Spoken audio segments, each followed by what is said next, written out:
Well, Heidi, Heidi, hey there, my little friends of the internets. What you're seeing before you is pretty damn obvious. This is the sneeze. Pardon me. Apparently, somebody must be talking about me somewhere in the world because I just sneezed and my nose hurts. Or I have allergies. Whatever.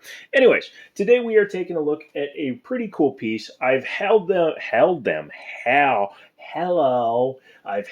before. And this is the Henry Homesteader. It's Henry's semi-automatic, magazine-fed, 9mm carbine length rifle, which is a misnomer. It's a carbine.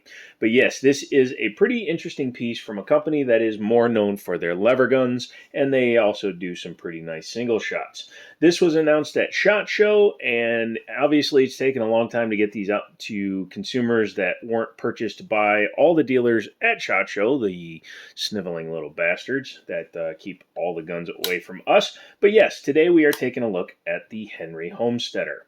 9mm, which is an effective cartridge for, 100 yards or so. And you never know when you want to be out there hunting squirrels, rabbits, other living, breathing things. And you might need something that's pretty cool to do it with. So, let's take a look at it. Has a traditional wood style stock. Someone in the comments correct me if they did make like a Henry X version like they do with the 410 and the 357s. But this guy is it's a pretty interesting gun, and we'll be diving a little bit more into that too as we go along, but let's take a look in the box. I mentioned it in a short. This is called the ammo inspection tag. Henry is the only company that actually attaches this to every firearm they ship because unfortunately in its past Henry had a few accidental discharges caused by negligence on the part of an inspector or a packager at the company. So now there are 4 people that have to check the firearm for ammunition before it gets sent out. And there's usually a sock that goes over the gun that says, hey, you should probably look for ammo. You get a test fire, ammo inspection, final inspection, and packaging. At each step, they check for ammunition. That is a strong step in the correct direction to fix issues that unfortunately they've had. The version that we have here is the version that's standard with the proprietary mags. Looking through the box to see if there was anything else in there, but there isn't. So this is the shorty that you get. This is the slightly longery one that you get. So when you have the shorty in there, it fits flush in the gun. You do have to pop that out, and then you can install what I like to brazenly call the long boy. Now, a lot of guys, when they first look at this gun, think, oh no, it's proprietary mags, what are we going to do? However, there is good news. If you drive out that roll pin, you can actually install a different magwell into these guns. These guns can take, I believe, Smith & Wesson, Glock, and there's another brand, I believe, which does put this in the same kind of category as a Ruger PCC gun. The pistol caliber carbine, which also comes or is actually provided with a Glock and a Ruger magwell. But you can change it up depending on what you normally carry. So if you are somebody that likes to have Smith & Wessons, you can run a 23 round mag out of an M&P, or you could be a Glockophile and run some 17 rounders or the 33 round Happy Sticks, whatever the case may be. And again, you have to contact Henry to figure out which one you actually want. Has a manual safety up at the top, which is expected. As you can see, it's up for fire, down for safe. Has a bolt release right there, so you can lock the bolt back or you can drop it. So when it's in the up position, that will allow you to lock the bolt in the rear position. It is a reversible charging handle for the bolt. I'm not going to swap it over, but if you prefer to run this way, some people prefer to have a left-handed, for some reason, charging handle, even lefties, I guess. I'm not 100% sure. The location of the magazine release allows it to drop from the front, so while still holding the firearm, you can just do that, drop the mag in your hand, put it away, put the new one in. Mags are drop-free, which you would expect from something with a vertically mounted mag with no magwell. Has screws in the top so you can mount rails or just run scopes direct mount. That is nice to see. Comes standard, at least in this configuration, with a peephole rear sight and a front post that is pretty easily visible. As before mentioned, it does have a threaded barrel. Why would you go with the 9mm over something like a 5.56, 223, 243, 270, 375 Shytac, whatever? But the main reason would be because you're going to carry this gun with a firearm which has the corresponding magazine with it. So, as we said earlier, if you carry a Smith & Wesson M&P, you can put the Smith & Wesson M&P Magwell in here, and then you can share your magazine compatibility. Kel-Tec does it with Glocks for people that like Glocks. Obviously, you have Smith & Wesson's own FPC, but this is a much more traditional style firearm. Has a big, bulky looking receiver, but that is because the bolt has to go somewhere. They're not allowed to just disappear into the firearm. Let's talk about the trigger for a second. I am going to dry fire it because it's a 9mm and it is a centerfire cartridge. It ain't going to hurt it, so no commenties. But trigger pull, pretty decent. It's a hard break. Actually, it's harder than I was expecting. Reset is right there at the break. And then you just...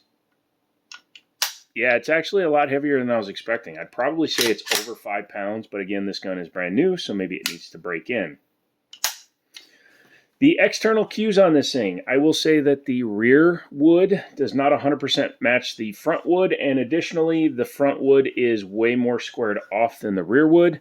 I would have liked to see them, and I understand why they're doing it because of the shape of the receiver, but you can also see that it is slightly more rounded than on the receiver. You have a sling mount up at the front, or, you know, spots where you can hook up slings or bipods, whatever you want to put on there. Has a rubberized buttstock on it, which is convenient and handy. It is marked with the Henry logo. The action for the bolt is pretty easy to run, so you should be able to run that pretty much anybody.